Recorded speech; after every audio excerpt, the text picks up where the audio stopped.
Good morning साथियों। मैं doctor Zakir Hussain. Online classes के क्रम में आज हम गुर्जर प्रतिहार वंश के ही जो शेष बचे शासक हैं उनकी उपलब्धियों, उनके इतिहास के बारे में चर्चा करेंगे। और इस क्रम में जो प्रथम महत्वपूर्ण शासक थे उनका नाम था महेंद्रपाल प्रथम। साथियों, महेंद्रपाल प्रथम मिहिर भोज, जो कि हमने देखा भी है, पढ़ा भी है कि वो गुर्जर प्रतिहार वंश के बहुत ही महान शासक थे, उनके पुत्र थे। महेंद्रपाल प्रथम की साथियों कुछ महत्वपूर्ण उपाधियां थी, जिनमें निर्भय नरेश, रघुकुल तिलक, रघुकुल चूड़ामणि।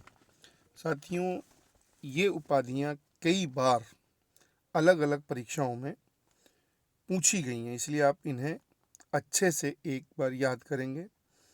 साथियों, इनके एक बहुत ही ऐतिहासिक व्यक्तित्व के धनी राजशेखर दरबारी विद्वान थे। और राजशेखर की साथियों बहुत ही महत्वपूर्ण कुछ पुस्तक हैं, जिनमें कर्पूर मंजरी जो प्राकृत भाषा में लिखी गई, काव्य मीमांसा, विद्धशाल भंजिका, बाल भारत, बाल रामायण, भुवन कोश। साथियों, महेंद्रपाल के यानी महेंद्रपाल प्रथम के दो पुत्र थे। एक पुत्र का नाम था भोज द्वितीय, जो कि भोज प्रथम हो चुके थे, जिन्होंने 910 से 913 ईस्वी के बीच में शासन किया। इनके द्वितीय पुत्र थे महीपाल, जिनका समय साथियों 913 से 943 रहा था। और बहुत ही देखने वाली बात यह है कि उक्त दोनों के दरबार से भी राजशेखर के जुड़े होने का उल्लेख मिलता है। साथियों, भोज द्वितीय के काल की कोई बड़ी उपलब्धियां नहीं मिलती, लेकिन महीपाल जो उनके द्वितीय पुत्र थे, उनके समय की कुछ जो महत्वपूर्ण घटनाएं थी उनका हम उल्लेख करते हैं। एक तो महीपाल की उपाधियां भी एग्जाम में पूछी जाती हैं, जिनमें एक तो थी रघुकुल मुक्तामणि, दूसरी उनकी उपाधि थी रघुकुल मुकुटमणि। साथियों, इनके समय में ऐसा माना जाता है कि महामारू शैली में भगवान विष्णु को समर्पित उदयपुर के नागदा में सहस्र बाहु, जिसे कालांतर में सास बहू के मंदिर की संज्ञा दी गई, की स्थापना हुई। साथियों, हम लोग पढ़ रहे थे कि कन्नौज पर अधिकार के लिए जो राष्ट्रकूटों, गुर्जर प्रतिहारों तथा बंगाल के पाल शासकों के मध्य त्रिपक्षीय संघर्ष हो रहा था, उस त्रिपक्षीय संघर्ष के चरण के 5वें क्रम में अर्थात 915 ईस्वी में राष्ट्रकूट शासक इंद्र तृतीय से वो पराजित हो जाते हैं, यानी महीपाल।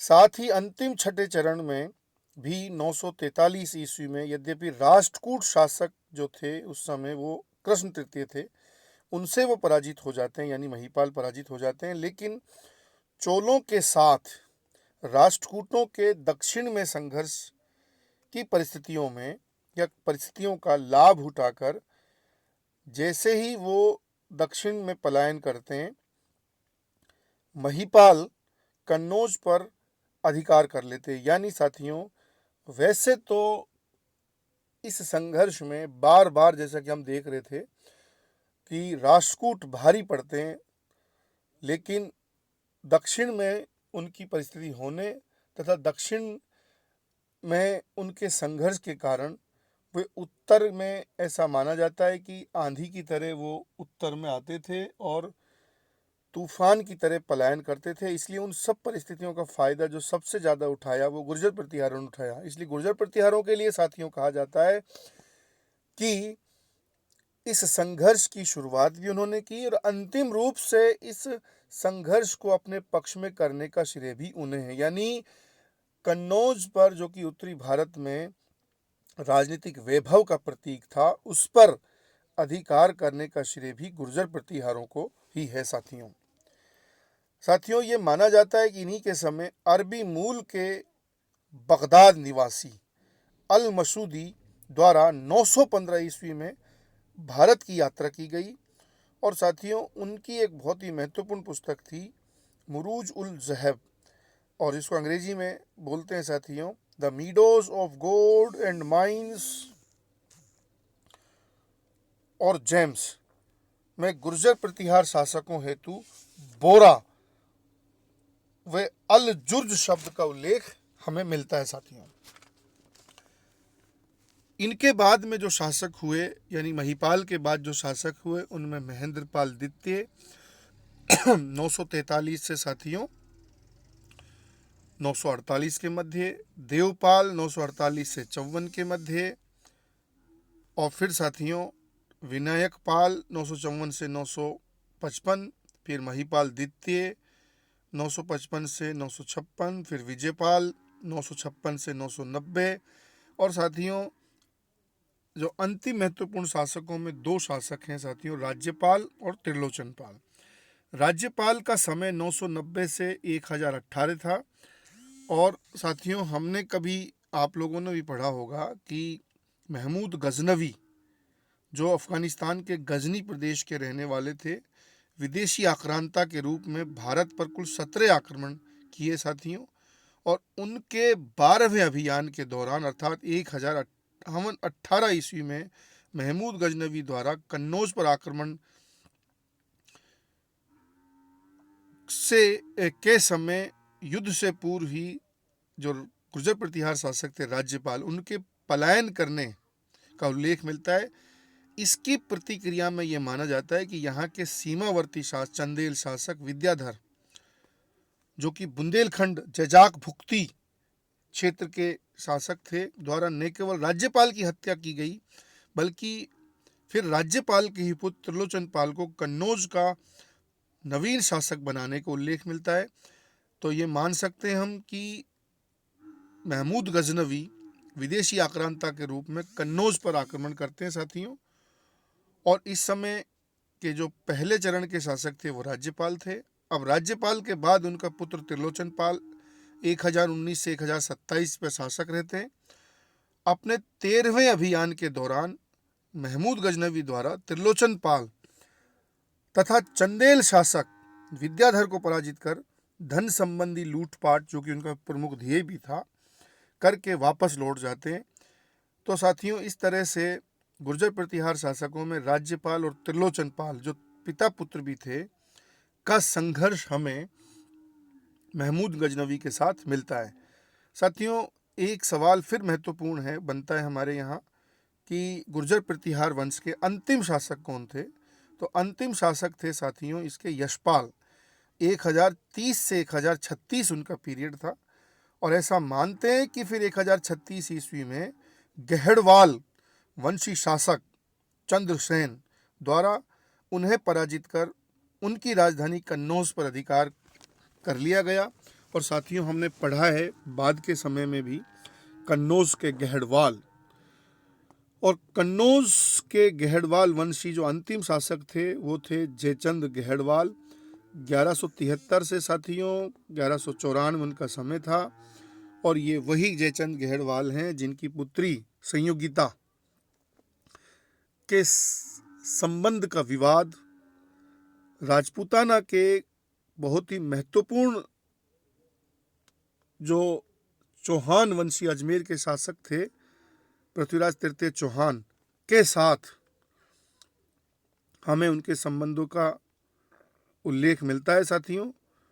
यानी वो स्वयंवर की पूरी घटना भी हमें मिलती है, जहाँ से वो उसको, या यूँ कह सकते हैं, अपनी शक्ति और शौर्य के बल से ले आते हैं। उनके संबंध भी साथियों खराब होते हैं यद्यपि, क्योंकि वो मौसेरे भाई थे, यानी जयचंद गहड़वाल और चौहान वंशी शासक पृथ्वीराज तृतीय मौसेरे भाई थे साथियों। तराइन के जो युद्ध हुए थे उनमें जयचंद गहड़वाल द्वारा मोहम्मद गोरी के सहयोग का उल्लेख मिलता है, क्योंकि उनके संबंध भी खराब थे। तो जब पृथ्वीराज तृतीय चौहान के साथ जयचंद गहड़वाल के संबंध खराब हो गए थे तो उन्होंने पृथ्वीराज तृतीय चौहान के विरुद्ध मोहम्मद गोरी का सहयोग किया। लेकिन मोहम्मद गोरी साथियों एक बहुत ही साम्राज्यवादी दृष्टिकोण के शासक थे, इसलिए उन्होंने 1194 में चंदावर के युद्ध में, जो कि यमुना नदी के किनारे फिरोजाबाद यूपी में स्थित था, जयचंद गेहड़वाल को ही युद्ध मैदान में साथियों हत्या कर अंतिम रूप से उन्हें पराजित किया। और ये माना जाता है कि मोहम्मद गोरी द्वारा जब अंतिम रूप से उन्हें पराजित कर दिया, यानी गेहड़वालों को, तो इसी के साथ कन्नौज के भी गौरवपूर्ण अतीत यानी इतिहास की समाप्ति होती है और अब भारत के नवीन राजनीतिक वैभव के रूप में दिल्ली की गौरव गाथा की शुरुआत होती है, क्योंकि ये सल्तनत की शुरुआत भी है साथियों। और सल्तनत के शासकों या सुल्तानों द्वारा अब जो नवीन राजनीतिक केंद्र बनाया गया वो दिल्ली था और फिर बहुत सालों तक इस देश का राजनीतिक वैभव का केंद्र दिल्ली रहता है साथियों।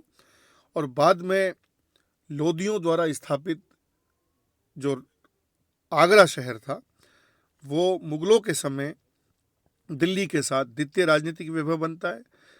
और साथियों हम इसी क्रम में देखेंगे कि अंग्रेजों के काल में राजनीतिक वैभव आरंभिक चरण में कलकत्ता, लेकिन कालांतर में फिर 1912 में उन्होंने भी अपनी राजधानी दिल्ली को बनाया साथियों जयचंद का दरबारी विद्वान था श्री हर्ष, जिनकी बहुत ही एक महत्वपूर्ण शासक एक रचना थी नेषधीय चरित, जिसमें महाभारत की कथा का उल्लेख है।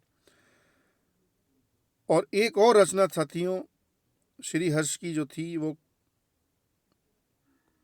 खंडन खंड खाद्यक थी। हालांकि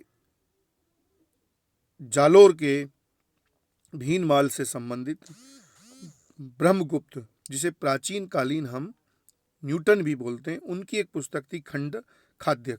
तो खंड खाद्यक पुस्तक ब्रह्मगुप्त की और खंडन खंड खाद्यक पुस्तक साथियों श्रीहर्ष की थी।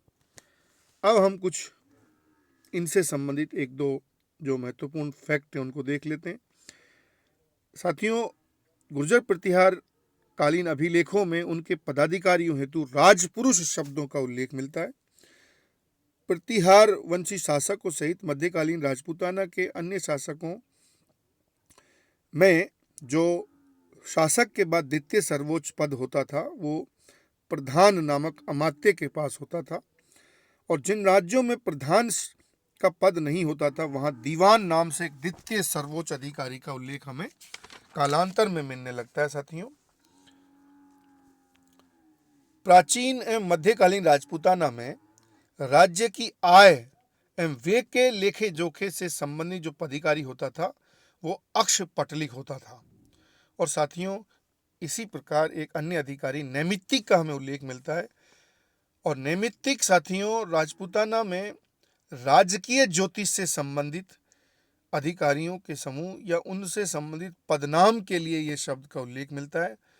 तो इस तरह साथियों हमने आज गुर्जर प्रतिहार वंश के शासकों एवं उनसे संबंधित उपलब्धियों को अच्छे से पढ़ने की कोशिश की है। आप इसे और अधिक बेहतर जहाँ से भी आपको सामग्री उपलब्ध हो आप इसे अच्छे से पढ़ेंगे। ये आपके एग्ज़ाम के लिए, आपके कॉम्पिटिटिव एग्ज़ाम के लिए बहुत महत्वपूर्ण है और थोड़ा सा टफ टॉपिक है, लेकिन आप इसे अपने लिए बहुत ही उपादेय मानकर पढ़ेंगे साथियों। फिर हम अगली क्लास में मिलते हैं। जय हिंद साथियों।